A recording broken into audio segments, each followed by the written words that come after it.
우리 11강 우리 교회의 3대 사명 우리 함께 보겠습니다. 우리 말씀은 우리 에베소서 1장 우리 3절에서 14절 또 에베소서 1장 20절에서 23절인데요. 우리가 이미 우리 1강에서도 한번 봤었던 말씀인데 우리 다시 한번 기억하면서 함께 보도록 하겠습니다. 우리 계신 자리에서 우리 한번 같이 읽도록 하겠습니다. 찬송하리로다 하나님 곧 우리 주 예수 그리스도의 아버지께서 그리스도 안에서 하늘에 속한 모든 신령한 복을 우리에게 주시되 곧 창세전에 그리스도 안에서 우리를 택하사 우리로 사랑 안에서 그 앞에 거룩하고 흠이 없게 하시려고 그 기쁘신 뜻대로 우리를 예정하사 예수 그리스도로 말미암아 자기의 아들들이 되게 하셨으니 이는 그가 사랑하시는 자 안에서 우리에게 거저 주시는 바 그의 은혜의 영광을 찬송하게 하려는 것이라. 우리는 그리스도 안에서 그의 은혜의 풍성함을 따라 그의 피로 말미암아 속량 곧 죄사함을 받았느니라.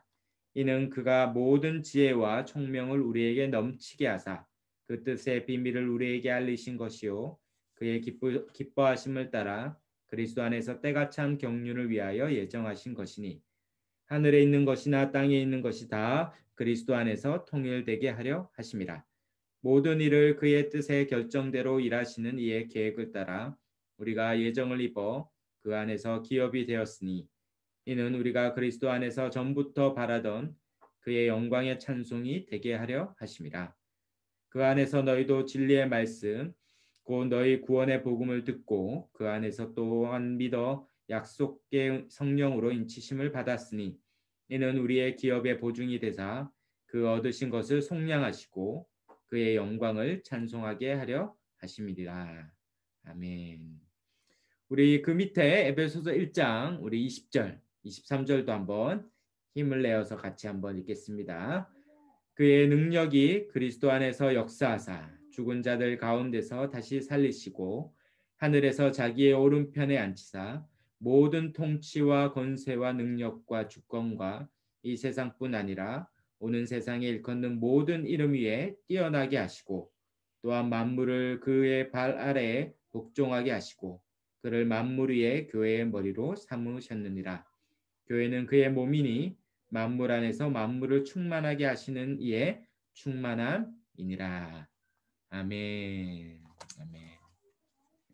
우리가 그 1강부터 우리 지나온 교회에 대해서 한번 우리가 정리를 해보면 교회는 첫 번째로 하나님의 백성이다 했습니다. 하나님. 바로 창조 때부터 하나님의 백성을 지으시고 또 복을 주시고자 했죠. 그러나 죄로 인하여 망가졌다면 이제 예수 그리스도께서 그 참된 하나님의 백성을 다시 만들기 위해 오셨고 그 12 지파를 상응하는 12 제자, 그래서 제자들을 불러서 참 교회를 하나님께서 탄생하셨습니다. 이제 예수님을 따른 제자가 곧 하나님의 백성이고 주의 몸된 교회의 일원이 되는 것입니다. 이제 들어올 때 어떻게 됩니까? 거룩한 하나님의 몸된 교회에 들어오기 위해서 예수님이 십자가로 말미암아 그 제사함의 은혜를 주신 거죠. 그래서 제사함을 받고 깨끗해진 자들이 그리스도의 몸에 들어와서 그의 백성이 되고 새로운 피조물이 됩니다. 그래서 교회는 창세기 1장부터 하나님 나라의 백성으로부터 시작된 것이요. 예수님을 통하여서 이 땅에 성취되고 이제 마지막 주의 재림 때 그 교회가 완성되는 것이죠. 이제 천국 가면 이제 재림하시고 천국에 오면 이제 교회론 강의는 이제 필요하지 않습니다. 이제 교회가 완성됐기 때문에 우리는 그 안에 이제 들어가서 누릴 것만 남았어요. 그러므로 우리는 이 땅에서 이 천국에 완성될 교회를 복을 부분적으로 누리는 것이죠. 우리가 이제 한 몸 한 가족으로 영원한 그 천국에서 살듯이 서로 한 몸으로 가족으로 서로 뜨겁게 사랑하고 섬기고 이 세상에 없는 그래서 초월적이다 이런 표현을 씁니다. 이 세상에서 한 번도 볼 수 없었던 초월적인 공동체를 이루어 갑니다. 이것이 교회의 이제 유기적인 모습이다. 교회라면 또 하나 이 땅에 있기 때문에 교회는 이 조직체적인 모습이 있습니다. 왜냐하면 이 땅에 여전히 악이 있고 사단이 있고 세상에 악한 공격과 유혹이 있어요. 그러므로 이 땅 가운데 이 악과 사단이 교회 안에 들어오지 않도록 질서 있게 또 교회를 보호하고 지키는 측면에서 이 일을 감당하는 직분자들이 필요합니다. 그래서 말씀을 전하는 직분인 목사와 장로, 또 다스리는 직분과 또 서로 섬기는 이 한계가 많고 부족하고 빈곤한 정서적으로도 또 영적으로도 또 육체적으로도 서로 섬기는 것이 필요한 이 땅 가운데 이제 집사라는 직분을 세워서 그것이 아주 질서 있게 잘 되도록 그래서 교회는 유기적인 공동체일 뿐만 아니라 이런 직분이 있다는 의미에서 조직체적인 공동체다. 이것을 기억해야 됩니다. 그래서 어느 한쪽만 강조하면 어떤 부분에서는 이렇게 놓치게 돼요. 그래서 우리는 조직체적인 측면도 있고 유기적인 측면도 있는 한 몸 한 가족인 측면도 있지만 직분이 반드시 있어야 되고 다스림을 받아야 되고 또 서로 섬기는 것이 필요합니다. 그게 잘 충만히 이루어질 때 교회의 표지인 이 속성들이 잘 드러난다 했습니다. 우리 지난 시간에 정말 우리가 2000년 기독교 역사에 아주 중요한 교회 4대 속성을 배웠어요. 아주 수준 있는 이제 우리가 됐습니다. 그래서 우리가 교회가 사도적 가르침 위에 있고 교회가 하나 되는 단일성 또 보편성 거룩성을 지닌 교회라는 것을 우리가 함께 보았습니다. 그리고 표지인 말씀과 성례와 권징이 잘 이루어지는 교회. 우리가 이제 앞으로 세워갈 교회가 어떤 것인지 우리가 함께 배우게 된 것입니다. 이제 오늘 이제 이 교회가 이런 하나님 안에서 이런 교회로 섰다면 이 교회는 이 땅에 있으면서 여전히 또한 사명을 받았다. 이 사명이 있다는 것을 우리가 알게 됩니다. 우리가 여러 방면에서 혹 배우거나 또 설교 말씀을 통해서도 들었던 내용들이 있을 텐데요. 우리 한번 같이 잘 정리하는 기회가 되리라 생각합니다. 교회를 하나님이 이 땅에 세우시고 우리가 딱 구원받자마자 즉각적으로 천국에 가지 않고 이 땅에 교회로 두셨다면 목적이 있다는 거죠. 목적. 다 이유가 있다는 것이죠. 그 목적과 이유, 교회를 통해 하시고자 하는 일, 그 사명이 뭔지를 우리가 한번 같이 정리하려고 합니다. 대표적으로 세 가지 사명이 있죠. 우리가 이 세 가지를 볼 텐데요. 예배, 그리고 양육, 선교. 이에 뭐 봉사도 있고 여러 가지 말할 수 있지만 기본적으로 예배와 양육과 선교, 이 전도의 사명이 있다. 선교 혹은 전도의 사명이 있습니다. 그 중에 이제 첫 번째 사명이 교회의 존재의 목적인 예배인 거죠. 예배. 우리가 읽었던 이 예배서서 1장은 우리 1강에서도 보았는데요. 우리의 존재 목적, 또 교회의 존재 목적을 이야기하는데 그 1번에 정리되어 있는 것처럼 교회의 첫 번째 사명은 예배인 거죠. 예배. 교회의 존재 자체가 하나님께 예배 드리는 곳이다. 이게 이제 우리의 1차적인 딱 정의입니다. 우리가 딱 천국 가서 우리가 어떻게 살지를 생각해 보면 알아요. 우리가 이제 천국에 갈 텐데 천국에 가면 전도와 선교의 사명은 필요하지 않아요.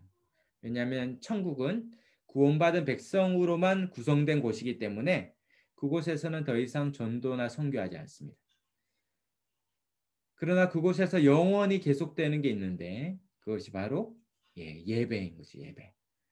정말 예배는 처음부터 해서 우리가 영원토록 그곳에서 드리는 것입니다. 그러므로 예배가 교회의 존재의 아주 첫 번째 목적이고 첫 번째 사명일 수 있어요. 바로 하나님이 예수 그리스도 안에 이룬 모든 일들도 바로 우리를 하나님 앞에 예배하도록 초청하는 것입니다. 우리가 읽었던 이 에베소서 1장 3절에서 14절은 이 성경 전체의 내용이 창세기부터 요한계시록까지 다 담겨 있어요.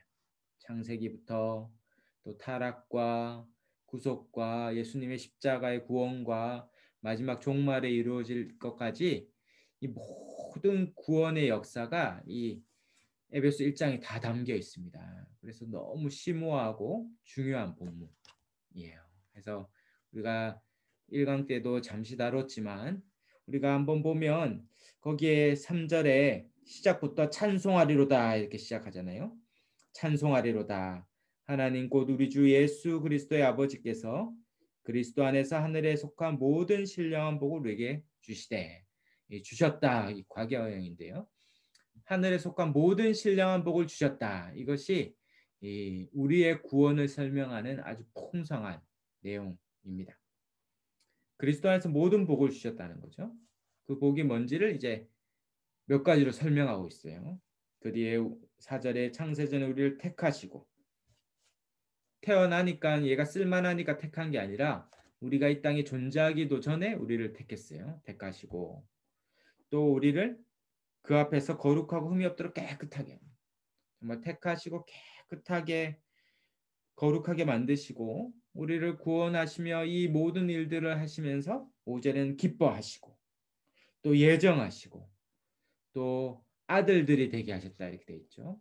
아들들은 여기서 강조하는 것은 상속자가 되는 건데 상속자라면 핵심은 뭡니까? 상속을 받는 자라는 거잖아요. 바로 하나님이 아버지가 되시고 우리가 아들이 되어서 아버지의 모든 것을 받아요. 그 모든 복을 받는 상속자가 되고 6절에 그 사랑한 자 안에서 거저 주시는 은혜의 영광을 찬송하게 되는. 그래서 그리스도 안에서 이 모든 것을 받았어요. 그리고 7절에 보면 이 4절에서 6절이 이제 성부 하나님의 구원의 계획인데요. 이 4절에서 6절은 성부 하나님의 구원의 계획이라면 7절부터 12절은 성자 예수님, 성자의 구원의 실행이에요. 이 창세전에 계획한 일이 드디어 성자의 실행을 통해서 구원의 실행을 통해 우리에게 주어진 거죠. 2000년 전에 그리스도께서 십자가의 죽음으로 그 피로 말미암아 속량곧 제사함. 우리가 하나님의 백성이 되는데 가장 결정적인 문제가 이 죄의 문제고 이 죄의 문제를 예수님이 죄사함을 통해 해결하셨죠. 그리고 8절에 우리에게 그의 지혜와 총명을 넘치게 하신 모든 지혜가 그리스도께 있는데 우리가 그 안에서 이걸 다 받아요. 그리고 9절에 그의 안에서 때가 찬 경륜을 위해 예정하신 일이 이루어졌는데 10절에 그리스도 안에서 통일되는 그리스도를 머리로 해서 우리가 다 하나 되는 통일되어 하나 되는 일들이 일어났습니다. 그래서 11절에 기업이 되었고 12절에 전에 바라던 그 일들이 이루어졌어요. 바로 2000년 전에 이 일이 이루어졌다는 것이죠. 그리고 세 번째로 13, 14절에 앞에서 성부 하나님이 계획하시고 성자 예수님이 실행하시고 마지막 성령 하나님이 적용하시는 그래서 2000년 동안 오고 오는 모든 시대 동안 2000년 전에 일어났던 예수님의 이 구원 사건이 우리에게 다 적용되는 거예요. 내가 믿는다는 고백을 하는 순간 이 믿음을 주시고 우리를 2000년 전으로 데려가셔서 예수님이 죽을 때 우리도 죽고 예수님이 살 때 우리도 사는 이 일을 성령 하나님이 하십니다. 성령 하나님이 오셔서 우리에 있는 모든 죄를 가져가서 십자가에 못 박고 예수님이 십자가에 이루신 모든 복을 우리에게 가져가셔서 그 하나님의 자녀되는 복을 다 이루는. 그래서 13절에 우리가 진리의 말씀 곧 구원의 복음을 듣고 믿어 약속의 성령을 인치심하죠. 이 성령이 나오시죠. 딱 인치심. 이는 도장인자입니다. 이게 딱 도장을 찍어서 우리가 하나님 자녀가 딱 되고 14절에 우리의 기업의 보증을 얻어 여기서는 보증금, 보증물을 말해요. 우리가 천국 가면 다 받을 것인데 그 일부만 받는데도 너무 좋죠. 예. 다 계시죠? 예. 복음을 받았는데 좋으십니까? 예, 좋은 표정을 조금만 지어주시면 네. 예. 네. 네, 세 분 정도가 진짜 좋은 것 같고 네. 일부만 받아도 일부만 네. 제가 집 사는 거 자주 비유하는데 어떤 분은 집 샀을 때 평생 가장 기뻤다는 분이 있었는데 집 사면 가장 기쁘잖아요. 집을 처음 장만했을 때, 저는 아내바가 잘 모르는데 하여튼 기쁘다 그러더라고. 처음 장만했을 때. 예. 근데 처음 장만할 때 어떻게 합니까? 바로 사는 게 아니고 뭐 예를 들면 분양을 하든지 해서 계약금을 걸고, 그 계약금이 뭐냐면 보증금이에요. 보증금. 보증금을 딱 걸고 그다음에 중도금을 치르고 마지막 잔금을 치르잖아요. 근데 계약금 치렀는데 중도금 잔금 못 치르면은 내게 안 되잖아요. 근데 이 계약금, 이 보증금을 누가 치는 겁니까? 성령님 치는 거예요. 성령님이 13절에 그 안에 약속의 성령으로 인치셔서 14절 기업의 보증이 된 거예요. 우리가 하나님의 자녀가 되고 천국을 다 받는, 복을 받는, 구원받는 걸 성령님이 오셔서 보증을. 성령님이 오셨다면 잔금과 다 치르지 않겠습니까? 이미 늘 거예요. 그러니까 성령님 오셔서 우리가 천국에 받을 이 모든 기업을 일부를 받는 건데도 너무 좋죠.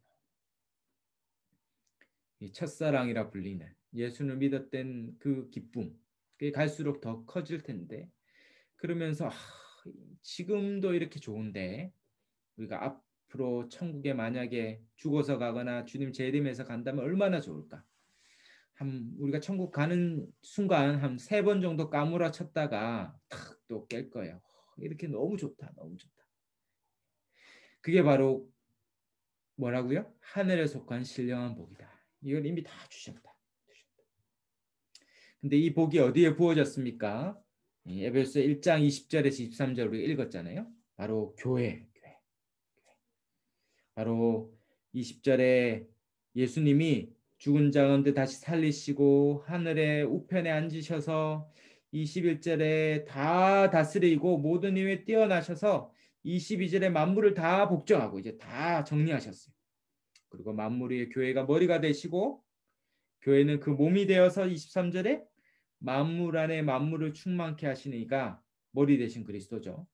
그 충만이 교회에 다 내려와서 교회가 그 충만함을 다 누려요. 이 복을 다 어디서 받았다고요? 1장 3절부터 시작된 이 복이 쭉쭉쭉 얘기되다가 마지막 1장 끝에서 드디어 1장 23절에 교회 안에 이 복이 다 왔다는 거죠. 만약에 이것을 진짜 우리가 알고 믿게 된다면 어떻게 됩니까? 예배하게 된다는 거예요. 찬송하고 예배하게 됩니다. 그래서 1장 6절 그 은혜의 영광을 찬송하게 합니다. 12절 그의 영광의 찬송이 되게 하려 하심이라. 14절 마지막 그의 영광을 찬송하게 됩니다. 바로 예배는 하나님이 우리에게 베푸신 은혜가 얼마나 큰지를 깨달은 자들이 하나님께 그 영광과 찬송을 드리는 것입니다. 여기서 두 가지 중요한 단어가 있는데 하나는 은혜라는 말이죠. 은혜. 혹시 은혜라는 말을 한번 정의한다면 중요한 이런 단어들은 한번 정의해 놓으시면 좋아요. 은혜는 세 가지의 정의가 있는데 세 가지가 정리됩니다. 첫 번째는 자격 없는 자에게. 은혜란 자격 없는 자에게, 무자격이죠. 자격 없는 자에게. 두 번째는 거저 주시는, 무조건적으로 준다는 거죠. 공짜라는 얘기죠. 거저 주시는 하나님의 호의입니다. 하나님의 가장 좋은 것이죠. 자격 없는 자에게 거저 주시는 하나님의 호의. 자, 20초 드릴까요? 한번 암기해 보시겠습니까? 은혜란 자격 없는 자에게 거저 주시는 하나님의 호의. 자, 카메라 보시고 한번 해보십시오. 다시 시작. 은혜란 자격 없는 자에게 거저 주시는 하나님의 호의. 은혜라는 거예요. 우리에게 어떤 자격도 요구하지 않고 어떤 조건도 없이 우리가 아무것도 하지 않았던 그때 은혜가 그냥 주어진 거예요. 막 가는데 막 주는 거죠. 통장을 열었더니 매일 1억씩, 1억 너무 작습니까? 매일 10억씩 들어오는 거예요, 통장에. 돈으로 얘기해야 다들 실감을 하시더라고요. 막 10억씩. 근데 보통 10억씩 들어오면 어떻게 됩니까? 그 빨리 돌려줘야 됩니다. 나중에 뭐 딴 사람이 와가지고 막 장기 내놓으라고 그럴지 몰라요. 그 남의 돈, 세상에는 공짜가 없어요. 세상에. 그 세상 어디에도 공짜가 없습니다. 그러나 하나님의 구원은 내가 한 게 전무한데 거저 주시는 거예요. 그 받을 때 얼마나 좋습니까? 막 어떤 사람은 맛집만 갔다 와도 막 너무 기뻐서 막 자랑하시더라고. 내가 어제 점심 때 그거 먹었는데 너무 좋다. 막 그 집에서 나온 홍보대사도 아닌데 막 그 집에서 뭐 하라고 얘기하지 않았는데 너무 맛있으니까. 내가 진짜 맛집 발견했다. 진짜. 야, 그걸 진짜 가보라. 뭐 하고 있는 겁니까? 그 집에 그 집을 영광 돌리고 있는 거예요. 영광 돌리는 거. 그 갈비탕을 향한 예배를 드리고 있는 거예요. 그 갈비탕 너무 맛있더라. 갈비탕을 찬양하고 지금 영광 돌리고 있는 거죠. 그 예배.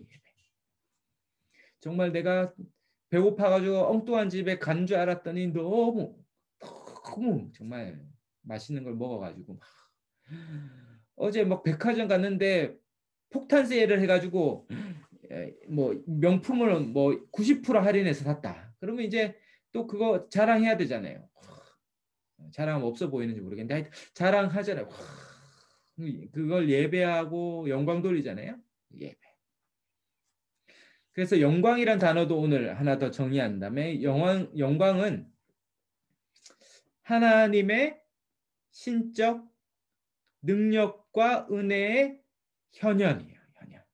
나타남이란 뜻인데 하나님의 신적 능력과 은혜의 현현. 그래서 영어로 보면 manifestation of God's divine power and grace인데요. 예, 예, 예. 다시 하지 않겠습니다. 영어는. 네. 그래서 이 신적인 능력과 은혜가 나타난 거예요. 그 성경을 언제 영광 돌립니까? 예, 홍해가 갈라졌을 때. 홍해를 지나온 다음에 그 출애굽기 5장인가요? 모세와 미리암이 막 노래 부르잖아요. 영광 돌리죠. 왜요? 원래 바다는 갈라지지 않거든요. 근데 그것이 갈라지고 우리가 구원받았으니 어떻습니까? 하나님의 신적 능력과 우리가 한 것도 없죠. 그러니까 은혜죠. 은혜가 나타난 순간 영광 돌리죠. 예수님이 어떡합니까? 폭풍 가운데 막 자고 있었는데 막 제자들 죽겠다고 깨워가지고 예수님 짜증이 좀 나셨던 것 같아요. 막 깨우니까 막 하다가 바람과 파도야 잠잠하라. 성경 그렇게 됐지만 아마 짜증나서 야! 막 이렇게 소리쳤을 거예요. 예수님 탁 말하는 순간 파도가 싹 잠잠하자 사람들이 깜짝 놀라고 하나님께 영광을 돌리죠. 왜요? 세상에 없는 일이 신적 능력과 은혜가 나타나. 우리가 그 폭풍에 죽을 뻔했는데 우리를 구원하신 능력으로 구원하신 하나님의 신적 능력과 은혜가 나타났을 때 영광을 돌립니다. 근데 꼭 어떤 사람들은 앞에서 간증하는데 암에서 살아났거나 교통사고가 났는데 차가 막 3번 굴렀는데 몸이 멀쩡하거나 그것도 하나님의 신적 능력과 은혜의 나타남이죠. 그래서 간증하고 영광하고 예배하고 사람들은 막 박수치고 기뻐하고 찬양을 드리잖아요. 그때도 영광을 돌리는 건 맞아요. 그래 그거 말고 가장 큰 영광이 있는데 그게 뭐냐면 바로 저와 여러분이 내가 구원받은 겁니다. 그게 가장 큰 영광이 나타난 것이고 은혜가 나타난 거예요. 딴 사람 몰라도 저는 저를 알거든요. 이 고집스럽고 지금은 거의 뭐 영광스럽게 보이지 않습니까? 거의 뒤에 막 이렇게 아우라도 있고 막 이게 이거는 가상 배경 때문에 생기는 건데 하여튼 아우라도 있고 빛이 나잖아요. 예, 죄송합니다. 근데 원래 그런 사람 아니거든요. 진짜 고집스럽고 거의 짐승과 방불한데 이 마늘과 쑥을 먹고 이 말씀과 기도로 이 정도까지 됐습니다. 예. 원래 절대 믿을 수 없는 사람이거든요. 정말 다 믿는가? 주위에 있는 믿는 사람이 많으니까 다 믿는 것 같지만 안 믿는 사람이 태반입니다. 이 전도 축제 해보고 한번 전도 축제 때나 전도 집회 때 누구 데려오려고 하면 진짜 안 오잖아요. 안 믿는 게 정상이거든요. 믿는 게 기적이고. 우린 다 믿으니까 믿는 게 쉬운 것 같은데 태반이 안 믿습니다. 전 세계 5분의 1이 안 믿고 우리나라도 5분의 1 이제 더 많을 텐데 6분의 1, 7분의 1이 안 믿어요. 근데 우리는 어떻게 믿게 됐습니까? 도대체 그 십자가에 달린 예수가 나의 죄를 위해 죽으셨다는 사실을 믿는다는 것. 이게 기적과 같은 일이라는 거죠. 그리고 예배는 뭡니까? 바로 하나님이 우리에게 베푸신 크신 은혜를 찬양하고 영광 돌리는 거예요. 예, 좀 이것만 얘기해도 끝까지 얘기할 수 있는데 이제 진도를 나가야 되기 때문에 어쩔 수 없지만 예배죠. 예배. 교회는 이 하나님의 구원의 은혜와 은총을 받은 그 영광을 경험한 사람들이 모여서 하나님께 나아가는 곳이 교회죠. 교회. 교회의 1차적인 목적, 사명은 그래서 예배인 거죠. 예배. 그래서 갈로 3번에 하나님의 은혜의 영광은 우리를 예배로 이끌어요. 갈비탕 먹어도 막 자랑하는데 뭐 좋은 옷 사고 뭐 좋은 핸드폰만 바꿔도 막 자랑하잖아요. 막 언박싱 그러면서 막 명품 막 풀 때 뭐 이렇게 좋은 전자기기 풀 때 막 그 막 유튜브에 올리더라고요. 그건 다 6개월 지나면 아무것도 아닌데 새로운 게 6개월 뒤에 나오면 그 기쁨이 슬픔으로 바뀔 거예요. 그건 아무것도 아닌데. 오히려 하나님이 우리에게 베푸신 그 구원, 그 초월적 영광이 어떤 건지 볼 때 우리는 그걸 예배합니다. 그 이사야서 6장 1절에서 3절에 바로 그 천사들이 그 스랍들이 6날개가 있어서 그 옆에 섰어요. 둘은 얼굴을 가리죠. 차마 볼 수 없습니다. 천사는 영물인데 정말 영적으로 가장 영광스러운 피조물인데 그럴지라도 창조주 앞에서는 피조물에 불과하죠. 차마 감히 볼 수가 없어요. 얼굴을 가리고 둘은 발을 가리죠. 발은 이 피조물의 부족함, 빈곤을 말합니다. 발은 이제 더러움의 상징인데 부족함이에요. 부족함. 자기는 감히 몸을 가릴 수밖에 없어요. 그 영광스러운 주님 앞에. 그리고 둘은 그것도 가리고 싶은데 그 날개 둘도 가리면 이제 못 날잖아요. 그러니까 둘은 어쩔 수 없이 날고 있어요. 그러면서 3절에 거룩하다 거룩하다 거룩하다.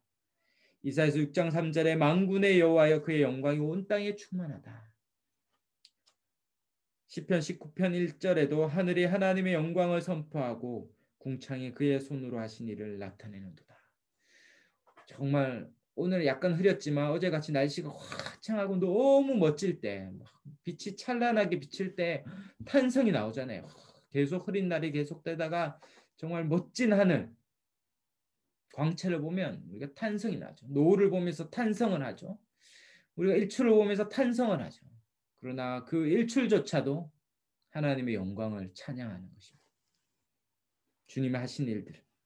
그 거룩하시고 의로우시고 전지하시고 무소부재하시고 무한히 지혜로우시고 공률이 풍성하신 창조주의자 통치자이자 심판주이신 그 하나님을 찬양하게 됩니다. 우리가 우리의 영안이 열리면 이제 꽃을 보면서도 그 꽃 안에 암술과 수술과 꽃잎들이 엄청난 조화를 이루면서 있는 키만 반 딱 잘라도 지 마음대로 생길 수 있는데 키만 반 잘라도 그 안에 완벽한 구도와 균형과 소우주가 펼쳐지죠. 주님은 그냥 대충 만들어도 되는데 키도 그렇게 만들어요. 키. 딸기도 이렇게 탁 자르면 이렇게 좌우대칭으로 탁 되어 있어요.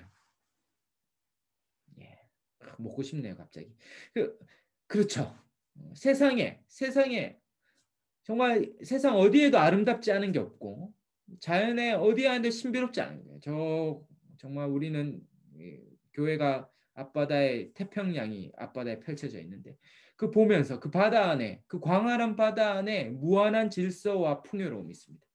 아무도 기르지 않는데 전 세계 태평양을 누가 양식하는 것도 아니잖아요. 근데 거기에 무한히 먹을 것들이 넘치고 다큐멘터리를 어제 잠깐 봤는데 그 적도의 어부들이 엄청난 정어리 떼와 참치 떼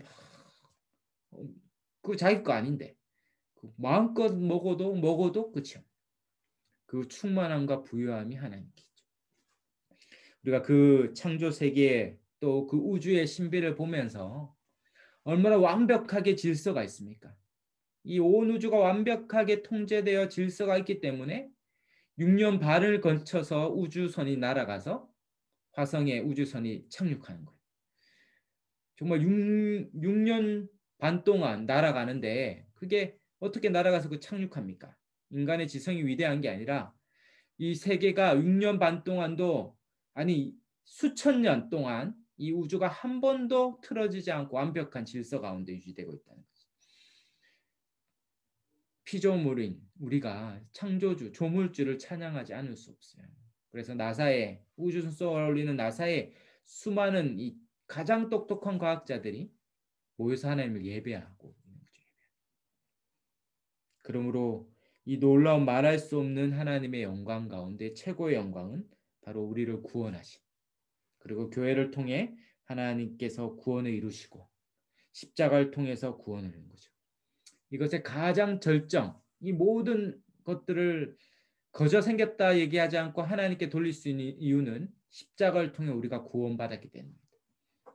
일반 불신자들은 볼 수 없는 눈이죠. 신자들만이. 성화되고 거듭난 이성과 거듭난 눈이 이 세상과 우리 인생의 모든 조화와 질서와 하나님의 섭리를 보고 노래하고 찬양할 수 있습니다.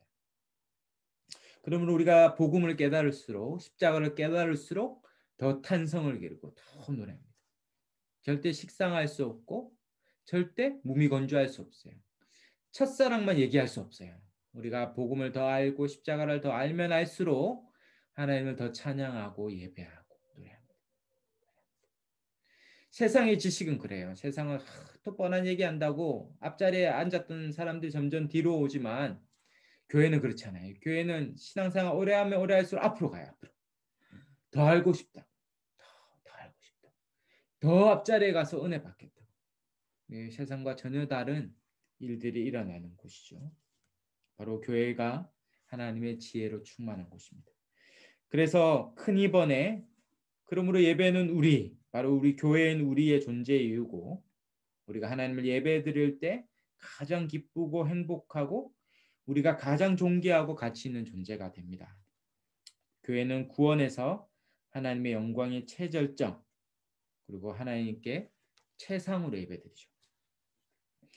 그래서 마지막 날에 일어날 일들, 천상의 예배가 요한계시록 5장, 4장, 5장에 보시면, 참 요한계시록도 한번 딱 정리해 놓으시면, 요한계시록은 장차 되어질 일을 얘기하죠. 그러면 그것이 왜 필요합니까? 현재 고난 가운데 있는 자들, 장차 얼마나 영광스러운지. 그 과외 강사들, 고3 가르치는 강사들이 맨날 대학 캠퍼스 얘기하거든요. 왜냐하면 장차의 소망을 얘기하므로 현재의 고난을 이기고 딴 생각하지 말고 공부하라는 거예요. 공부하는 거. 그 고3 때 좀 견디라는 거죠. 볼 거 다 볼고 놀 거 다 놀면 그 영광을 못 얻는다. 그러면 요한계시록은 이 오늘날 고난 가운데 있는 성도들을 향한 소망을 주는 것입니다. 야, 천상의 예배가 어떤지 안다면 우리가 이 땅에 거짓과 미혹과 유혹에 넘어가지 않는다. 요한계시록 5장 11절에 14절에 그 사도 요한이 천상의 예배를 눈이 열려서 본 거예요. 내가 또 보고 들으매 보좌와 생물들과 장로들을 둘러싼 많은 천사의 음성이 있으니 그 수가 만만이요 천천이라. 큰 음성이 이르되 죽임을 당하신 어린 양은 능력과 부와 지혜와 힘과 존귀와 영광과 찬송을 받으시기에 합당하도다 하더라. 그 영광을 본 거죠. 또 13절에 내가 또 들으니 하늘 위에서와 땅 위에서와 땅 아래와 바다 위에와 또 그 가운데 모든 피조물이 이르되 보좌에 앉으신 이의 어린 양에게 찬송과 존귀와 영광과 권능을 세세토록 돌릴지어다 하니 내 생물이 이르되 아멘하고 장로들이 엎드려 경배하더라. 아멘, 아멘. 여기서 내 생물은 14절에 좌우 앞뒤에 사방에 있는 모든 피조물을 뜻하는 상징이고, 장로들은 교회의 대표들, 그러니까 모든 교회입니다. 모든 피조물과 모든 구원받은 백성들, 교회들이 하나님을 예배하는 것이죠. 다 예배할 겁니다. 자기의 언어로. 모든 어동과 반어로 예배하는데 다 서로 이해될 거예요. 다 이해될 거예요. 한국어, 미국어, 아랍어 다 하지만 서로 다 이해되고 다 소통되는. 너무 기대가 되죠. 이제 영어 못한다고 과시받는 게 끝나는 것입니다. 다 들리고 다 이해되고 다 함께 서로 예배하는 주의 영광을 보게 될 거예요. 기대가 되지 않습니까? 요한계시록 한번 쭉 가르치고 설교할 때 너무 사모함이 되더라고요. 얼마나 좋을까. 우리가 예배 드릴 때 좋다면 더 좋을 겁니다. 스펄전 목사님이 그랬거든요. 싱거로운 사과 맛이 좋냐? 좋다면 장차 그 천국에 가서 진짜 사과를 볼 때 너무 좋을 것이다. 이 땅에 우리가 사는 집이 안락하다면, 우리가 이 집은 초가상간, 초가집에 불과하다면 큰 대저택에 사는 것처럼 더 좋을 것이다. 이 땅에서 우리가 예배 드릴 때 너무 좋다면 우리가 장차 드릴 예배는 그 절정의 예배가 될 것이죠. 그것이 우리가 가서 드릴 예배입니다. 예배. 어떠한 방해와 어떠한 거짓도 없이 다 같은 마음으로, 동일한 마음으로, 전심으로 하나님을 함께 예배하는 날이 올 것입니다. 그러므로 교회의 존재 이유는 예배죠. 예배. 하나님을 예배하는 것이고, 우리가 하나님을 예배할 때 우리가 가장 존귀하고 가치 있고 복된 존재.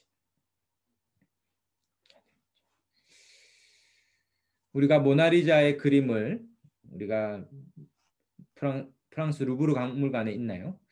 다 그거 보러 간다는 거예요. 근데 그건 박물관 저 끝에 있어서 막 가야지 볼 수 있다는 거예요. 그 작품을 딱 보는 순간 누가 영광 받습니까? 그 그림을 그린 화가가 영광 받죠. 우리가 하나님을 예배할 때 우리의 예배에 대한 그분의 반영으로 우리가 가장 영광스러운 존재가 됩니다.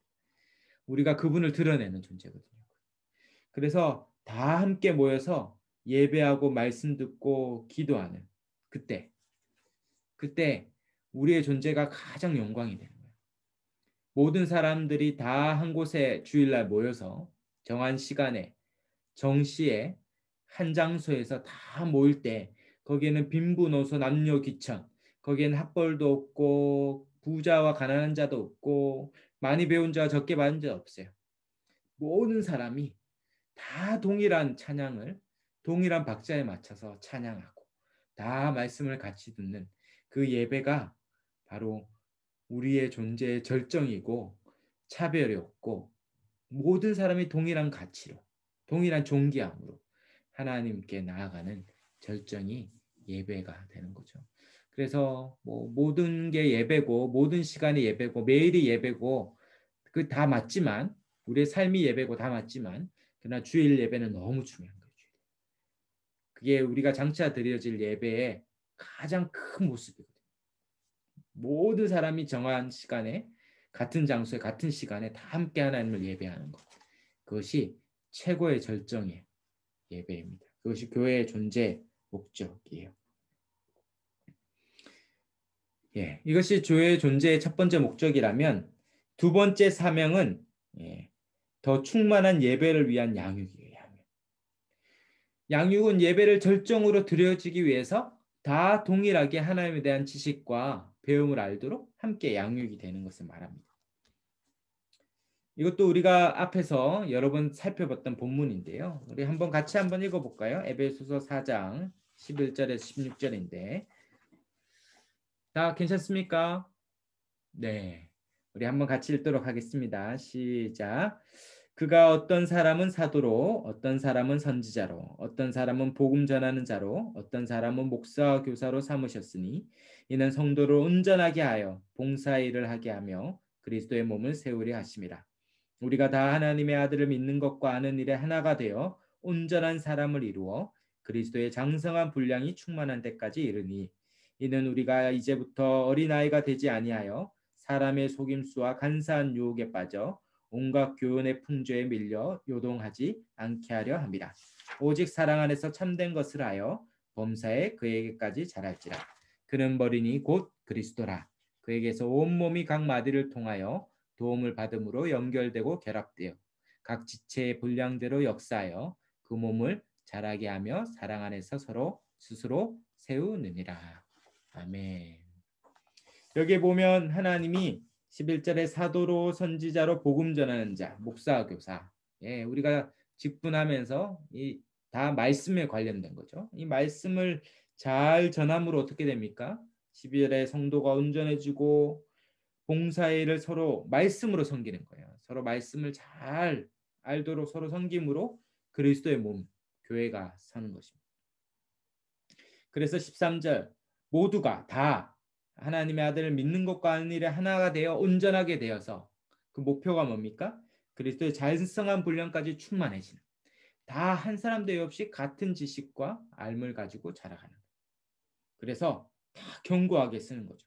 어린아이처럼 흔들리지 않고 이 진리에 정박해서, 진리에 딱 정박해서, 이 흔들리는 건 정말 폭풍 후에 돛담배처럼 흔들리는 표현인데, 이렇게 풍조에 밀려 요동하지 않고 딱 진리에 정박해 가지고 견고하게 딱 서서 모두가 범사에 그에까지 자라서 결국 하나님을 온전히 예배하는 그림을 말해주고 있습니다. 이것이 바로 예배를 향하여 모두가 함께 양육받아 말씀으로 자라가는 것이 교회의 두 번째 사명입니다. 첫 번째 교회의 사명이 예배였다면 이제 교회의 두 번째 사명은 양육입니다. 큰 1번에 보시면 교회는 계속해서 주님께로 자라가 내적으로는 그리스도 안에서 하나님이 주시는 복을 충만히 누리고 외적으로는 하나님 나라의 복음을 나타내는 것이 사명이죠. 그래서 주님은 교회가 자라가길 원하세요. 그럼 어디까지 자라야 되냐 할 때 이 자람의 목표는 주 예수 그리스도입니다. 그리스도의 장성한 분량이 충만한까지 자라기를 원한다. 13절에 말씀하시죠. 그래서 교회는 그리스도까지 모든 성도들이 다 함께 자라가기를 힘쓰는 곳이어야 되죠. 예외가 없이. 그래서 이 자라기 위해서 가장 중요한 직분인 목사와 장로를 비롯한 말씀을 가르치는 직분을 주시고, 또 자라기 위해서 집사의 직분을 주셔서 섬기는 거예요. 말씀을 배우는데 몸이 아프거나 또 재정적으로 갑자기 어려워지면 말씀을 배울 수가 없거든요. 그러면 그들의 삶을 돌봐주고 또 영적으로 정서적으로 돌봐줘서 말씀을 통해 자라도록 섬기는 것이 필요합니다. 그렇게 자라가기 위해서 크게 두 가지 특징이 이제 거룩함과 충만하는데요. 거룩함은 바로 그리스도처럼 거룩해져 가는 거예요. 자란다는 게 이게 지식이 뭔가 아브라함의 아들 이삭이다, 삼손은 힘이 세다, 이런 지식을 얻는 게 양육이 아니에요. 양육이 어떻습니까? 삼손이 힘이 세다, 이 말씀 아니까 힘이 막 나십니까? 예. 야곱의 아들은 12명이다. 뭐 이게 힘이 나나요? 나도 12명 낳아야지. 뭐 이렇게 도전받고 이러면 그렇지 않죠. 그러니까 이 성경의 내용을 아는 게 아니라 그 안에 있는 진리를 아는 것이죠. 그 진리를 알 때 그것이 우리의 능력이 되고 거룩이 되는 거예요. 그래서 이것들을 알아가서 그리스도처럼 거룩해지고 지혜롭고 온전해지는, 그래서 그리스도를 닮아가는 것이 핵심이에요. 그 로마서 8장 28절에 30절에 유명한 말씀이죠. 우리가 알거니와 하나님을 사랑하는 자 곧 그 뜻대로 부르심을 입은 자들에게는 모든 것이 합력하여 선을 이루느니라. 예, 우리가 이 28절만 암송하는데 그럼 모든 것이 합력하여 선을 이루는 게 뭐냐? 그게 29절에 나와요. 바로 하나님이 미리 아신 자들을 또한 그의 아들의 형상을 본받게 하기 위하여 미리 정하셨으니 이는 그로 많은 형제 중에 마다리 되게 하려 하십니다. 예, 합력하여 선을 이루는 것은 곧 바로 그 아들의 형상을 본받는 거예요.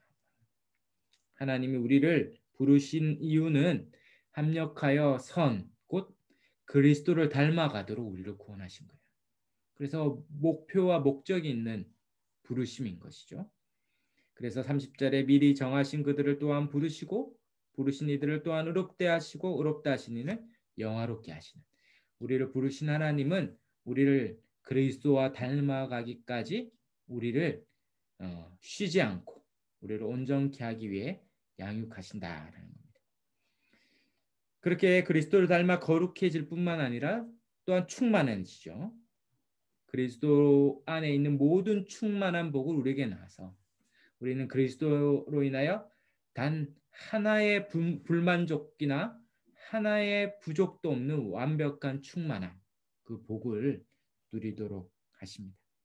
그래서 이 충만함과 그리스도를 닮아가는 건 같이 이어져요. 우리가 말씀을 배우면 배울수록 그리스도를 알아가면 알아갈수록 그의 거룩함과 아름다움을 흠모하게 되고, 본래 사랑하고 닮으면 사랑하고 흠모하면 닮게 돼 있거든요. 저도 이렇게 존경하는 목사님 있으면 그 설교하는 스타일도 닮아가고 쓰는 단어도 닮아가고 제스처도 닮아가고 그렇게 되더라고요. 오래 산 부부, 사랑하는 부부는 오래 사니까 나중에 서로 닮아가더라고요. 이 사랑하면 닮아갑니다. 우리가 그리스도 안에서 그리스도를 사랑하고 흠모하며 그의 거룩함과 아름다움을 그렇게 닮아가고 그 안에서 충만함을 누리게 되는 거죠. 그것이 양육이에요. 그 양육의 궁극적인 목표는 갈로 3번에 있는 것처럼 예배입니다. 우리가 더 거룩해지고 더 충만할수록 그런 자들이 모여서 예배하는 것은 더 넘치겠죠.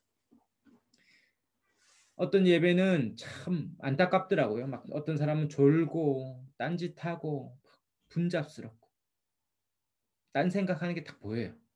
그런 사람들 모여서 드리는 예배는 얼마나 능력이 없겠습니까?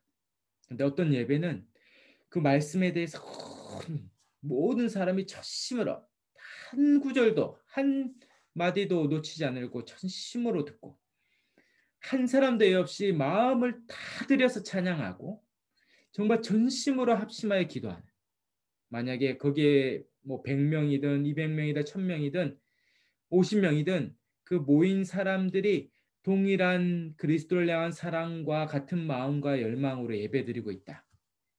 그게 가장 영광스러운 예배. 아마 그런 예배를 드려보셨습니까? 정말 내 마음이 옆에 앉아있는 사람과 다르지 않아요. 다 같은 마음으로, 다 같은 열망으로 그렇게 하나님을 예배하고 더 충만히 예배가 점점점 깊어지겠죠. 해가 더해갈수록 그 예배가 점점 더 깊어질 것입니다.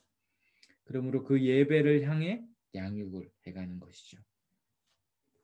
그리고 갈로 4번에 그렇게 자라갈 때 세상은 그 교회에서 희망을 볼 겁니다. 그 교회 안에 조금의 더러움과 이기심, 가식, 거짓 이게 하나도 틈타지 않는 정말 서로를 향한 뜨겁게 사랑하고 위하는 진심으로 모여있는 자들이 모여있는 그곳을 보면 세상이 깜짝 놀랄 겁니다. 야, 이런 것도 다 있냐.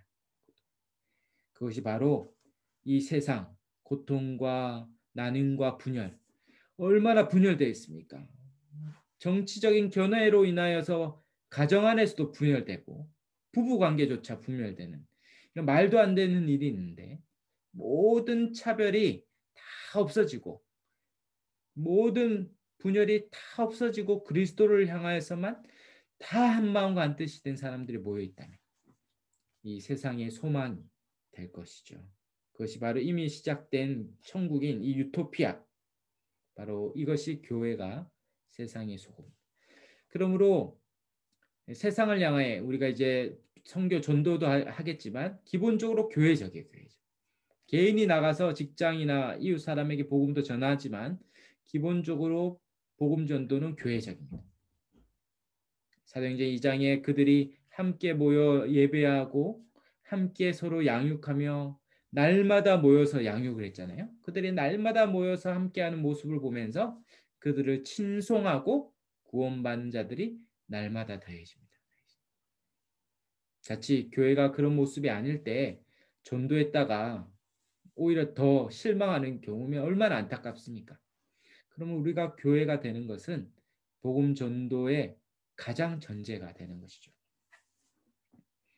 이런 양육 또 교회의 자랑함은 어떻게 가능한 것입니까? 큰 2번에 있는 것처럼 오직 진리인 하나님의 말씀으로 가능합니다. 아이가 자라가잖아요. 그 어린아이는 이 신생아는 2시간에 한 번씩 깨면서 엄마 젖을 먹더라고요. 그때 이 애의 그 세포 분열하는 걸 보면 엄청나게 세포 분열이 되면서 몸이 자라가요. 아주 엄청난 에너지가 필요하기 때문에 그렇게 먹는 거예요. 먹으면 자랍니다. 영적인 원리도 똑같죠. 우리가 먹어야 되죠. 하나님의 말씀을 먹으면 먹을수록 자랍니다. 저와 여러분이 영적으로 비약적으로 성장했던 시기가 있습니까? 그때 하나님의 말씀을 엄청 사모했을 겁니다. 막 배우고 조금만 더 가르쳐 달라고 매달리고 그렇게 하나님의 말씀, 이 예수 십자가의 복음을 알면 알수록 자라요. 아마 많이 봤을 겁니다. 저도 너무 많이 봤어요. 말씀이 사람을 자라게 하고 온전케 한다는 거 너무 많이 봤어요. 그렇게 주님이 갈로 이번에 있는 것처럼 목사를 교회의 교사로 세우셔서 복음의 진리, 십자가의 복음의 진리를 전하게 함으로 자라게 합니다.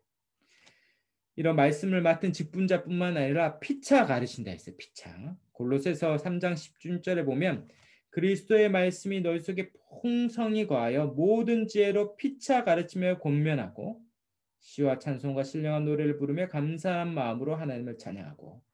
여기 피차 가르친다 했죠. 우리가 서로 가르치면서 배워요.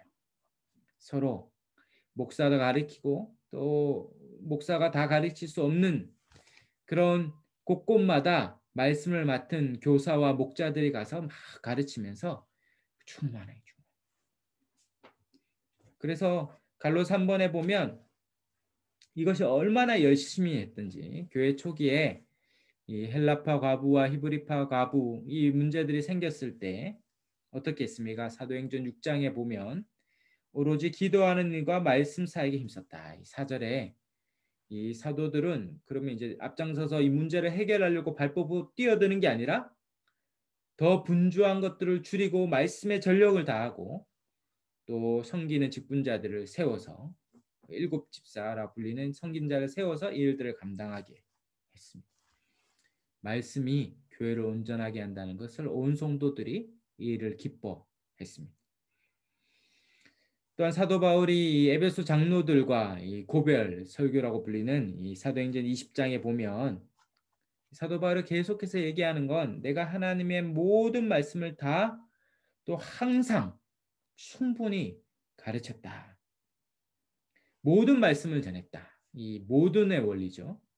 하나도 남김없이 하나님의 말씀을 양에 의해서 창세기부터 요한계시까지 또 2000년 기독교 역사 가운데 이 정리된 이 진리의 내용들을 하나도 남김없이 다 전하는 거다.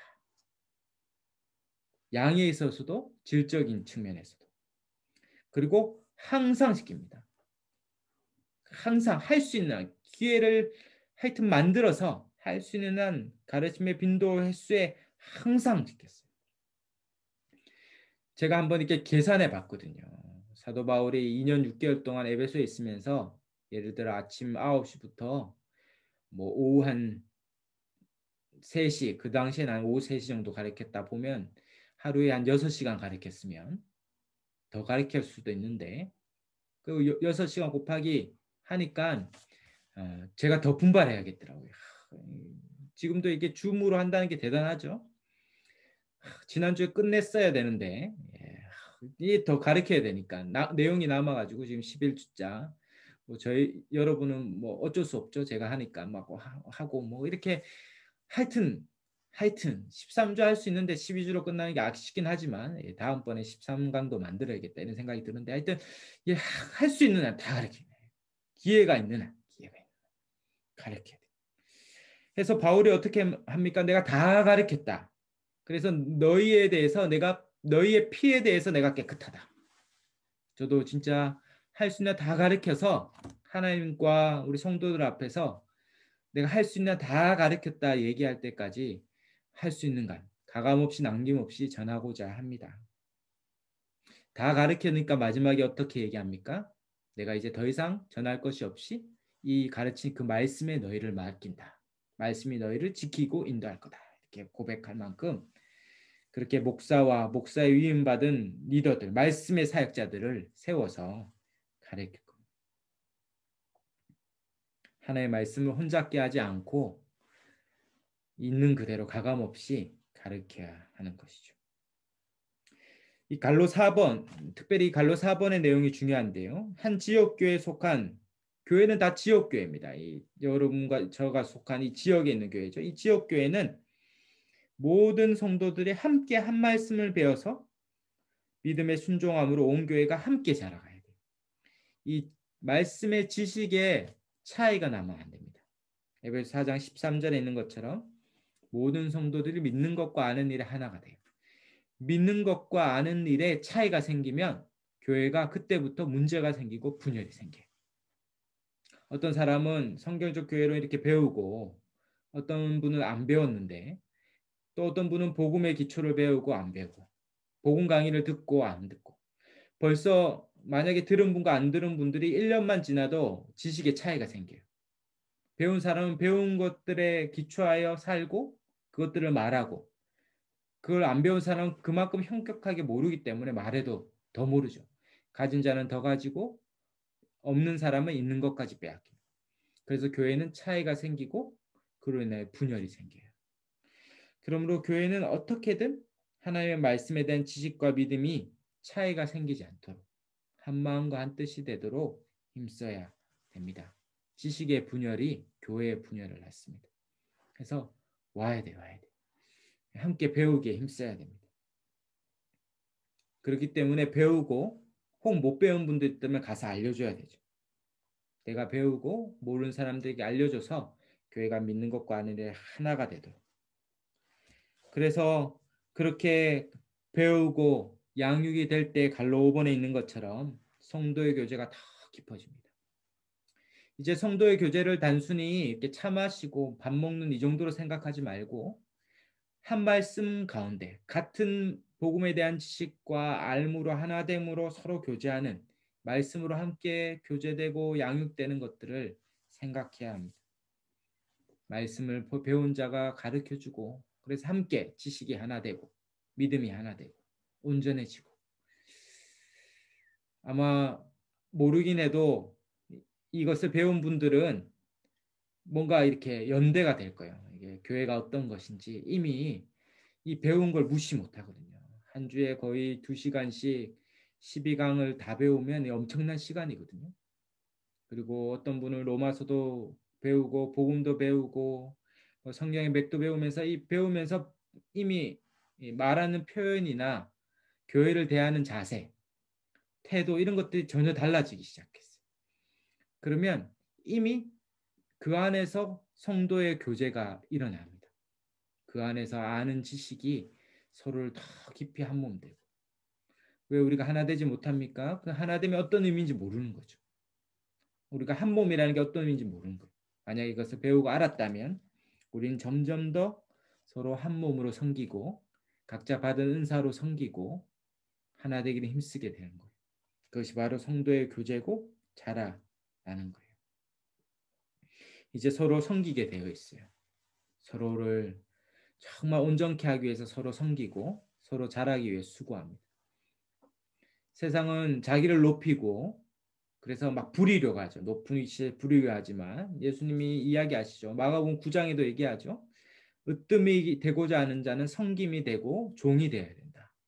그러므로 거듭난 신자는 이제 누가 나를 섬겨줄까 이렇게 생각하지 않고 그 방향이 완전히 달라졌죠. 누가 나를 섬길까 생각하지 않고 내가 누구를 섬길 수 있을까? 자기의 중심이 바뀌어요. 나가 아니라 너가 바뀌죠. 나 중심이 아니라 너 중심이 되는 겁니다. 이제 내가 저 사람을 위해 존재하는 것이죠. 저 사람이 나를 위해 존재하는 게 아닙니다. 부부 관계도 그 복음으로 시선이 바뀌는 거죠. 남편이 나를 위해 존재하지 않고 내가 남편을 위해 존재하고 내가 아내를 위해 존재하는, 내가 지체를 위해, 내 몸된 지체를 위해, 내 한 몸된 가족을 위해, 내 성도를 위해서 상대를 위해 내가 존재하고 할 일을 찾기 시작하는 거죠. 그래서 내가 가진 은사로 서로 교제하고 섬김으로 교회가 그렇게 한 몸 한 가족으로 되어가는 것입니다. 그것이 이 양육을 통해 교회를 이루는 것이죠. 그 다음 교회의 이제 세 번째 사명인데요. 교회의 세 번째 사명을 보시면 예배로 초대하기 위한 선교입니다. 선교.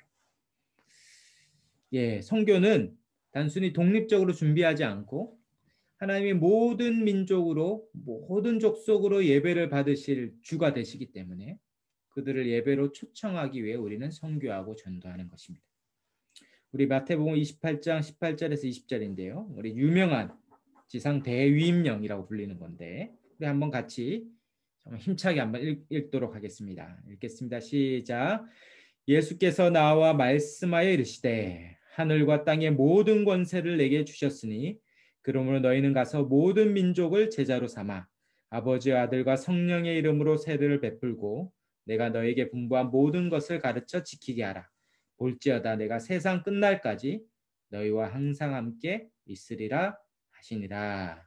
아멘. 우리에게 주신 주님의 유언과 같은 명령은 모든 민족을 제자로 삼는, 모든 민족을 제자로 삼아 구원하여 예배로 초청하라 명하고 있습니다.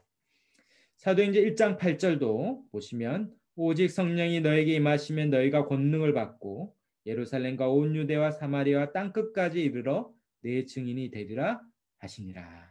아멘. 예, 예루살렘과 온 유대와 사마리아 땅 끝까지 모든 민족이 땅 끝까지 예, 복음을 전함으로 우리가 증인의 사명을 감당함으로 그들이 구원받아 예배로 그들을 초청하는 것이 우리의 사명이다. 교회의 사명이다. 말하고 있습니다. 특별히 로마서에 보면 1장 13절에 17절에 바울이 자신을 어떤 자로 아는가 이게 딱 정의되어 있어요. 한번 같이 읽어보면 형제들아 내가 여러 번 너희에게 가고자 한 것을 너희가 모르기를 원하지 아니하노니 이는 너희 중에서도 다른 이방인 중에서와 같이 열매를 맺게 하려 함이로되 지금까지 길이 막혔도다. 헬라인이나 야만인이나 지혜 있는 자나 어리석은 자에게 다 내가 빚진 자라. 그러므로 나는 할 수 있는 대로 로마에 있는 너희에게도 복음 전하기를 원하노라. 내가 복음을 부끄러워하지 아니하노니 이 복음은 모든 믿는 자에게 구원을 주시는 하나님의 능력이 됨이라. 먼저는 유대인에게요 그리고 헬라인에게로다. 복음에는 하나님의 의가 나타나서 믿음으로 믿음에 이르게 하나니 기록된 바 오직 의는 믿음으로 말미암아 살리라 함과 같으니라. 아멘. 이 로마서는 다른 서신과 다른 게 다른 서신은 다 자기가 한 번 이상 방문한 자기가 세운 교회들을 향하여 쓴 서신이라면 로마서는 이미 세워진 교회 아마 오순절 성령 강림 이후에 흩어진 자들이 세웠으리라 예상되는데요. 이미 세워진 교회를 향하여 가보지 않고 먼저 서신을 보낸 것이죠. 그런 의미에서 복음이 체계적으로 잘 정리되어 바울이 전하는 복음의 내용을 먼저 소개했기 때문에 아주 우리에게는 유익이 되는 중요한 서신이 됐습니다. 그가 나도 너희에게 가서 열매를 맺기 원한다. 그러나 지금 막혔지만 내가 막혔다고 해서 안 가는 게 아니라 갈 것이다. 그러면서 14절의 중요한 표현이죠. 내가 누구에게나 빚진 자다. 빚진 자. 실제로 빚진 자가 아니라 뭐 돈을 빚진 게 아니라 내가 복음을 먼저 받았다는 의미에서 이게 빚과 같은 거예요. 주님이 이것을 전하라고 맡겼거든요. 니만 누리지 말고 이것은 전하라고 맡긴 거기 때문에 처음 믿은 자는 다 복음에 빚진 자예요. 빨리 이걸 전해야 돼요. 전해. 이것을 아직도 기다리는 그들에게 전해요. 그런 의미에서 우리 모두는 빚진 자입니다. 이게 뭡니까? 이게 코로나 백신과 같은 거거든요. 지금 다 죽어나가고 있다면 내가 먼저 이 백신을 받았다면 엄청난 백신의 양을 받았다면 나눠줘야 되죠. 지금 죽어가고 있는데 생명줄을 던져야 되잖아요. 그런 의미에서 이것은 어떻습니까? 16절에 모든 믿는 자에게 구원을 주시는 하나님의 능력이잖아요. 이 능력이니까 빨리 전해야 돼요. 유대인이나 헬라인이나 복음에는 하나님의 의가 돼서 믿음에서 믿음을 이루는 오직 의는 믿음을 말합니다. 이것을 믿는 자, 이 복음을 믿는 자는 다 구원받는 의를 얻는다면 전해야 되죠. 그러므로 교회는 이 복음을 받은 빚진 자의 사명, 바로 선교의 사명이 있습니다.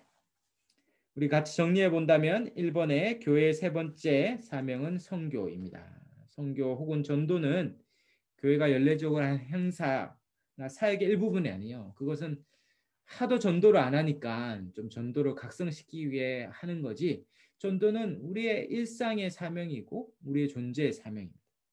교회의 본질적인 특징이자 사명이 선교예요. 선교. 왜냐하면 하나님이 창세로부터 행하신 구원 사역의 핵심이 선교예요. 선교는 하나님의 백성을 모으는 자기 백성을 모으는 에스겔서 34장 10절에 12절을 보면 하나님이 여호와께서 친히 내가 목자가 돼서 아주 목자의 사명을 안 감당하니까 내가 친히 목자가 되어서 11절에 내 양을 찾겠다. 흩어진 내 양을 찾겠다 말합니다.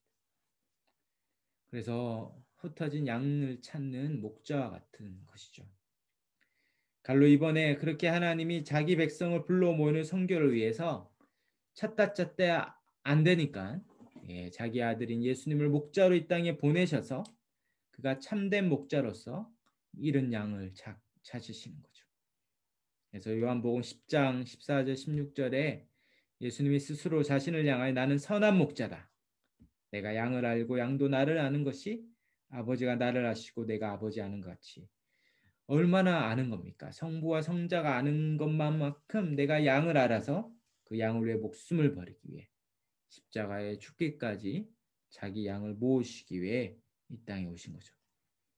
그리고 제자들을 먼저 불러서 그들을 갈로 3번의 추수밭의 추수꾼이요 사람을 낚는 어부로 키워져 추수하게 되었는데 정말 추수할 일꾼이 부족한 거예요.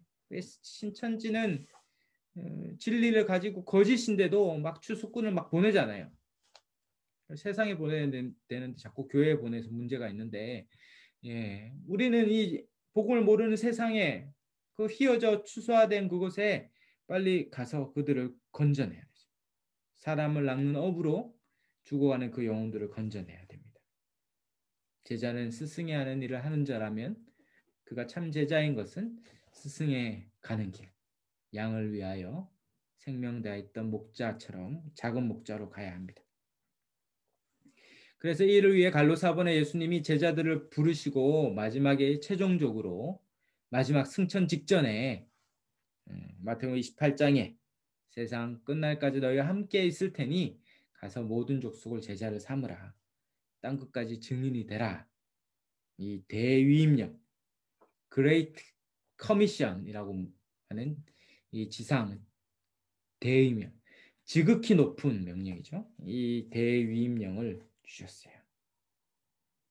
그러므로 교회는 이 주님의 몸된 교회잖아요. 머리 대신 그리스도의 몸된 교회니 당연히 주님이 가신 길을 간다면 교회는 본질적으로 선교적이고 선교하지 않는 교회란 불가능하죠. 교회의 정체성이 선교고 선교하지 않는 교회란 없는 것입니다. 선택사항이 아니죠. 그래서 허드슨 테일러는 국내 선교에 대한 강력한 부르심이 없는 한 다 선교사로 나가야 된다 이렇게 말할 만큼 선교적 삶을 강조했어요. 근데 우리는 뭐 굳이 나가지 않아도 주위에 보면 뭐 5대양 6제주에 외국인들이 가득하고 또 믿지 않은 영혼들이 가득해요. 그래서 그들을 선교해야 되고 그렇게 선교와 전도는 큰 입원에 있는 것처럼 모든 민족, 모든 사람을 향하여 그들이 하나님을 찬양하고 예배하는 그들이 구원받아 그들의 주인이신 하나님을 예배하도록 예배로의 부르심이 성교입니다. 그래서 선교보다 예배가 먼저 있어요. 왜 우리는 그 땅에 선교해야 됩니까? 미전도 종족이 있어요. 왜 그 땅에 선교해야 되죠? 그 영혼이 불쌍하기도 해요. 다 죽으니까 복음 한 번도 듣지 못하고 죽으니까 가야 되는 것도 맞죠. 그러나 선교의 가장 첫 번째 목적은 그 땅의 주인이신 하나님을 예배하는 사람이 없기 때문에 그 땅의 주인, 그 땅에 있는 사람들의 주인이 하나님이신데 거기에서도 예배가 드려져야 되는데 거기에 교회가 없고 예배 드리는 사람이 없기 때문에 우리가 가서 그 땅에서 예배하고 그 땅에 예배할 사람들을 일으키기 위해 그들에게 복음을 전하고 선교하는 것이죠. 그러므로 예배가 영원한 것입니다. 그리고 그 예배를 향하여 예배로의 초청이 선교인 것이죠. 그가 참되게 인간답게 그의 존재의 목적대로 살도록 우리는 복음을 전하고 선교하는 거죠. 교회가 예배를 위해 존재하기 때문에 그 예배를 잘 드려지기 위해서 그리스도의 장성한 분량에 충만하도록 양육하는 것이고 또 예배를 드려야 하기 때문에 예배드리지 않는 그들을 전도하여 선교하여 예배로 부르는 것입니다. 큰 3번의 이런 선교와 전도는 결국 이 복음 그 자체를 전하는 거죠. 우리가 이 복음의 은혜를 먼저 누렸기 때문에 복음에 비친 마음을 가지고 복음을 전하기 위한 모든 것을 하는 거예요. 복음이 너무 크기 때문에. 정말 이것이 코로나를 절대 걸리지 않는 백신이라면 그리고 공짜라면 양이 뭐 몇만 명, 몇십만, 몇천만 분이 아니라 한없는 양과 질이 있다면 우리가 이 복음을 전해야 되는 것이죠. 그 능력을 안다면. 그 인생을 살리고 그 사망에서 그를 건질 수 있다면 우리는 이 복음을 전하는 겁니다. 그러므로 결론적으로 이 복음에 이 교회의 3대 사명이 다 연결되어 있어요. 정리한다면 복음 때문에 우리가 구원받아 그 은혜 때문에 하나님을 예배하고 복음을 더 밝히 깨달아 더 온전히 예배하기 위해서 양육을 받아야 되고 양육을 해야 되고 또 이 복음을 빚진 자이기 때문에 복음을 전하여 그들도 예배로 초청하기 위해서 선교하는 거죠. 그래서 뭐 선교하라, 복음 전해야 된다, 상급이 크다 이렇게 말하기 전에 복음의 감격, 복음의 확신, 이 복음이 진짜 능력이다. 복음의 살 길이 전무하다. 예수의 복음 위에 우리에게 주어진 게 없다. 이 복음에 대한 믿음, 확신, 감격, 그것이 우리를 선교하게 하고 전도하게 합니다. 그래서 먼저 복음을 알고 믿고 또 예배와 양육 가운데 복음으로 충만해질 때 비로소 힘있게 와보라. 주어 들은 거 말고 내가 경험한 복음, 내가 확신하는 그 복음을 전하고 증거할 수 있습니다. 우리 묵상과 적용 우리 같이 정리해 보면 1번에 예수 십자가의 복음이 예배와 양육 선교를 낳죠. 교회의 사명의 중심에 이 복음 곧 하나님의 진리가 있습니다. 이 예수 그리스도의 십자가의 복음 이것이 진리인데요. 우리가 이것을 세상에 보여줄 사명이 있어요. 그래서 예배와 양육과 선교는 다 이 복음 진리를 증거하는 것이고 그 교회는 예수 십자가의 복음인 하나님의 진리를 보존하고 지키고 전파하는 데 최선을 다합니다. 그래서 디모데전서 3장 14절에 16절 보면 우리가 이전 시간에 그 앞에 목사, 장로의 자격, 또 집사의 자격을 얘기하고 왜 목사와 집사를 줬냐면 바로 교회가 그 15절 중간에 있죠. 이 집은 살아계신 하나님의 교회요 진리의 기둥과 터이기 때문에 이 진리의 기둥, 이 복음으로 딱 튼튼한 그 진리의 기둥 위에 교회가 딱 있어요. 그러니까 복음은 다 교회를 세우는 복음으로 충만하면 교회가 든든히 서고 이 사명을 감당하는 것입니다. 그래서 갈로 1번에 교회는 진리 곧 복음을 높이 올리는 기둥이요 견고하게 서도록 하는 터입니다. 그래서 교회의 1차적인 사명은 저와 여러분이 복음을 잘 아는 거예요. 그래서 로마서에 나타난 복음의 핵심이나 이 복음의 하나님 나라의 복음이나 또 성경의 맥을 통해 구속사나 이런 복음을 잘 알고 정리되면 그것에 기초하여서 단단해지고 충만해지면 그에 기초하여 예배가 더 온전해지고 그로 인하여 우리가 더 양육이 되어 온전해지고 그 복음이 우리를 전하고 증거하도록 무장시켜 줍니다. 반대로 이 복음이 점점 훼손되고 약화되면 교회도 약화되고 기둥이 흔들리고 무너지게 되는 것이죠. 그래서 어떻게 이 복음에 더 우리가 힘쓰게 될까? 저는 여기에 관심이 많습니다. 예. 좀 오랜 신앙생활을 했는데 이 복음이 정리되지 않은 경우가 있어요. 복음이 잘 정리돼야 설교를 듣고 양육을 받고 뭔가를 배워도 이게 차곡차곡 쌓이는데 이 기초가 너무 없거나 아예 없거나 부실하면 배워도 다 이게 전문 용어로 사상 누각이죠. 쌓이지가 않는 것이죠. 그래서 이 복음이 잘 정리되어 있는가? 나는 정리되어 있는가? 할 말이 있는가? 누가 잠깐 10분 만난다면 차에서 10분 만나는 사람에게 10분 전할 수 있는 복음의 내용이 있는가? 1시간 만난다면 1시간 동안 전할 복음이 있는가? 정말 친밀한 친구인데 같이 여행 갈 수 있다면 4박 5일 동안 여행 가면서 저녁마다 같이 밥 먹고 이렇게 밥 먹고 기분이 좋고 분위기 좋잖아요. 그때 복음을 내가 믿는 복음에 대해서 쭉 그때 맛있는 밥을 사야 됩니다. 좀 디저트까지 사고 그럼 미안해 하거든요. 그러면 내가 얘기할 때 들어줘요. 내가 잠깐만 들어줄래 하면서 자기가 믿는 복음의 내용들을 쭉 설명할 때 4박 5일 동안 전할 내용. 그러니까 복음의 내용들이 정리되어 있고 무엇이 먼저 전해져야 되고 무엇을 강조해서 전해야 될지 복음이 딱 정리되어 있어야 돼요. 그래서 함께 복음에 딱 무장되어 있어야 돼요. 갈로 이번에 있는 것처럼 이 복음을 잘 알기에 있어서 교회 전체가 모든 사람이 이 한 군단, 군대를 이루듯이 전투하는 군대처럼 다 하는 거예요. 이 당시 로마 군대처럼 빌립보서 1장 27절에 이 바울은 이 로마 군대를 생각하며 썼거든요. 너희가 한 마음으로 서서 한 뜻으로 복음의 신앙을 위하여 협력하고, 이 협력한다는 말이 한 정신으로 굳게 서서 한 마음으로 복음의 신앙을 위해 함께 싸운다는 의미예요. 제가 성지순례 가니까 이 로마 이 방패가 있던데, 방패가 이렇게 네모나게, 아마 글래디에이터나 이렇게 로마 시대 영화에 보면 머리부터 발끝까지 다 가리는 큰 방패가 있어요. 근데 옆에 이렇게 홈이 있고 이쪽은 이렇게 튀어져 나와 있어요. 그게 뭐냐면 서로 방패가 딱딱딱 스크럼을 짜듯이 딱 연결돼가 딱 고정되도록 돼 있거든요. 그리고 로마가 이렇게 큰 군단에 이뤄서 이 방패로 밀고 들어갑니다. 전체 군단이 밀고 가면서 압도적인 힘으로 게르만 민족을 무찌르거든요. 그걸로 평정하는 것이죠. 모든 사람이 복음으로 다 무장돼 있어요. 근데 만약에 이 내용과 지식의 차이가 있으면, 이게 힘이 차이가 있으면 한쪽이 뚫리면 거기로 적들이 다 들어와서 전멸하잖아요. 공멸하잖아요. 그러니까 모든 군인들은 같은 힘과 같은 지식과 같은 열과 행을 가지고 밀고 가는 거예요.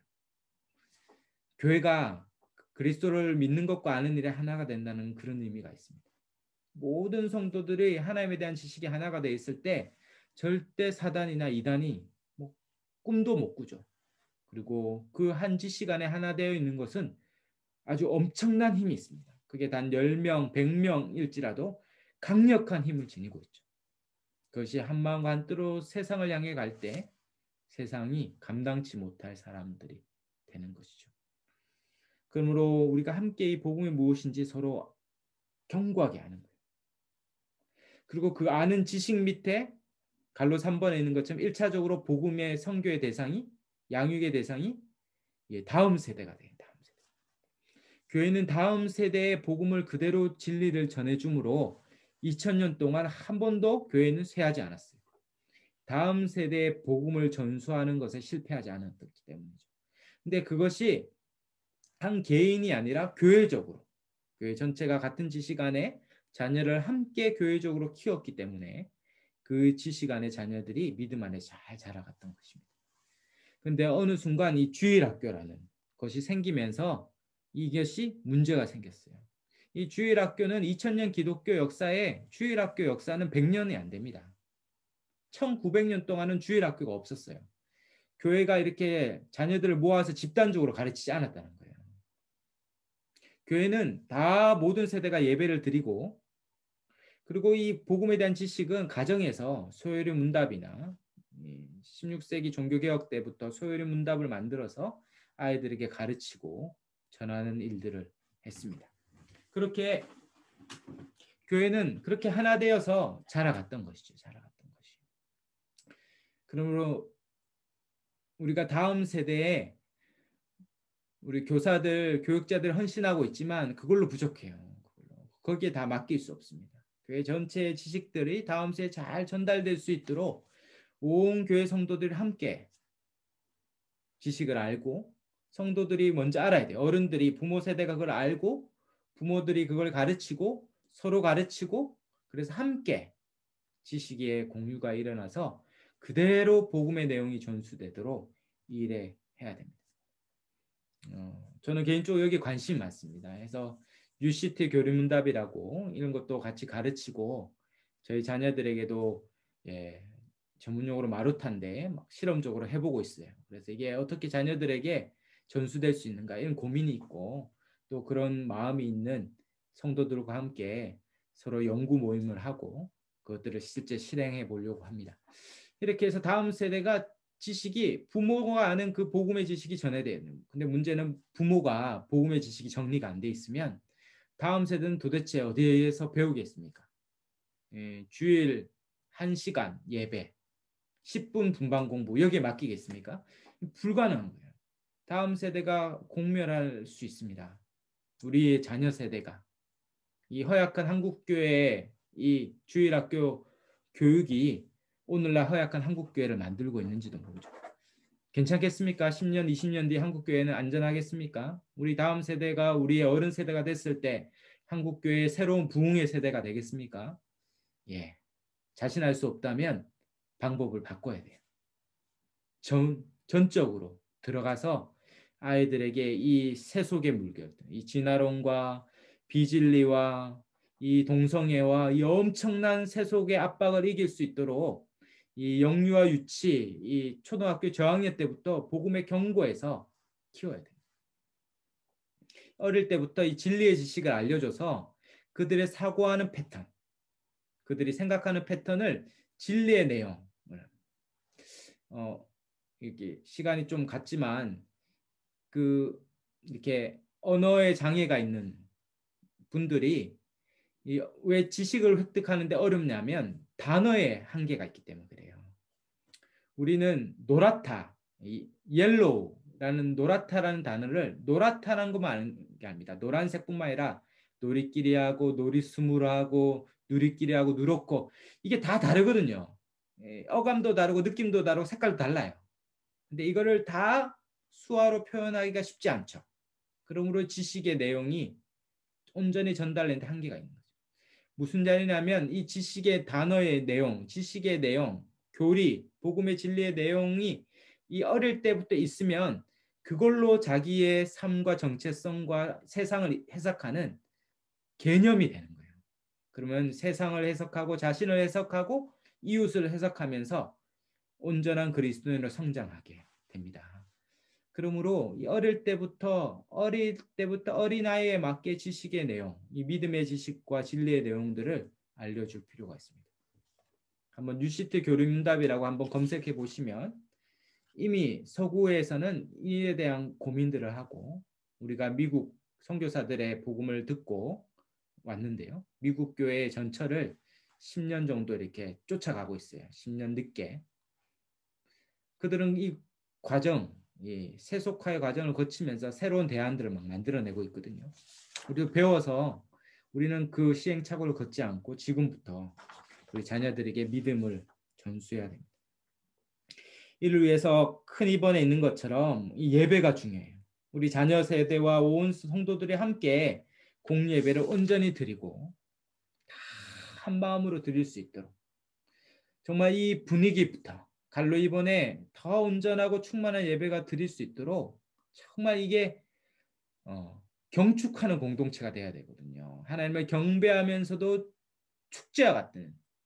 그러니까 엄숙하고 이제는 많이 벗어나긴 했지만 여전히 그런 면이 있죠. 너무 엄숙하고 너무 진지하지만 기쁜 그럴 수 있거든요. 근데 어떤 한편에서 너무 경박하고 한편에서는 너무 엄숙해서 복음을 온전히 담아내지 않는 그런 것들이 있다면 우리 예배를 계속 바꿔가는 것입니다. 그리고 설교는 더 복음적이고 우리의 모든 예배의 순서가 의미가 있고 사도신경을 잘 배워서 이 사도신경도 12가지 신앙 고백인데요. 이것도 정말 빨리 배워야 되는데 배워서 사도신경을 고백할 때 온 성도들이 그 믿음의 내용을 알아서 한 마음으로 믿음에 동의하여 고백하고 예배로 들어가고 대표 기도는 어떤 의미인지 찬양을 어떻게 드려야 되는지 성가대는 어떤 의미인지 우리가 온 성도들이 다 성가대처럼 찬양한다면 찬양대가 필요가 없는 거거든요. 실제는 다 찬양대원처럼 다 동일한 마음으로 예배할 수 있다면 그 예배가 얼마나 영광스럽겠습니까? 그리고 세례와 성찬은 어떻게 드려지는지 그렇게 예배에 대해서 고민하고 드리는 거죠. 예배는 전도 집회가 아니거든요. 불신자들이 올 수 있지만 그러나 불신자들이 예배에 경건하게 참여하도록 그 전체가 예배로 나아가도록 해야 됩니다.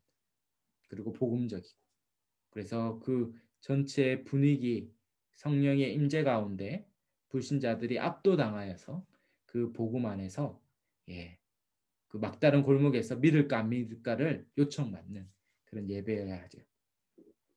큰 산번의 양육도 점점 더 온전해지고 충만해지도록 항상 배우고 가르치며 만약에 이 성경적 교회론을 배운 분들이 많고 저보다 훨씬 더 잘 가르치는 분도 있을 수 있어요. 그런 분들이 잘 배우고 깨달아서 그분들이 막 가르치고 저는 또 다른 걸 가르치고 또 그분들이 배워서 가르치고 그러면서 신앙의 연륜이 다르니까 그러면서도 다 배워서 다 배우면서 결론적으로 다 같은 지식과 믿음에 이르는 한 마음과 한 뜻이 되는 그런 교회가 되는 거죠. 그래서 무엇을 배워야 되는지 체계적이고 일관된 교육 과정이 있습니다. 단순히 일부분만 제자 훈련하는 것들은 부족해요. 모든 사람이 다 제자 훈련이나 사역 훈련이나 그 어떤 방식으로든 지식의 차이가 전무하도록 다 동일한 걸 배우고 하나 되도록 그 일들을 함께 만들어 가는 것이죠. 이를 위해서 교회가 믿음의 내용들을 정리해내고 체계와 과정을 만들고 함께 배우기에 힘쓰고 서로 가르치고 배우는 일들을 해가는 것입니다. 그리고 혹 못 배운 분들이 있다면 찾아가서 가르치고 출산해서 못 배우거나 어린아이를 키우고 있기 때문에 못 나오거나 격리된 사람들이 있거나 또 요양원에 갔거나 하여튼 어떤 방식으로든 소외되는 사람이 한 명도 없도록 찾아가고 전해주고 하나 되게 힘쓰는 방식들을 특별히 이 코로나 때문에 더더욱 이 일들이 중요한 것들을 알게 됩니다.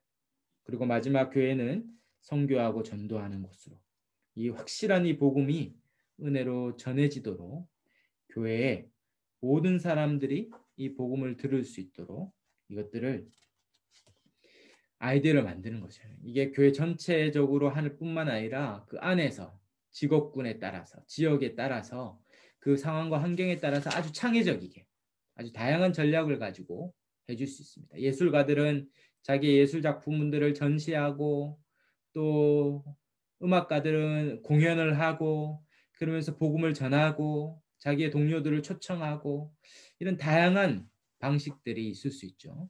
이런 것들을 함께 지혜를 모으고 함께 시도해 보는 것이죠. 선교는 마지막 갈로 3번처럼 절대 교회 성장의 도구가 아니고 교회 사명입니다. 사명. 때를 얻든지 못 얻든지 믿든지 아니 듣든지 교회는 이것을 전하기 위해 힘쓰고 전할 때 절대 복음을 약화시키거나 거리끼는 내용을 제어하는 것이 아니라 온전한 복음을 충분히 완전히 전하고 그들이 이 복음에 요청되어 들어옴으로 한 몸 한 가족이 되도록 이 모든 것들을 잘 전하는 일에 힘쓰는 것이죠. 이럴 때 교회가 절대 세속적인 모임이 아니고 교회의 거룩함과 영광을 지킬 수 있습니다.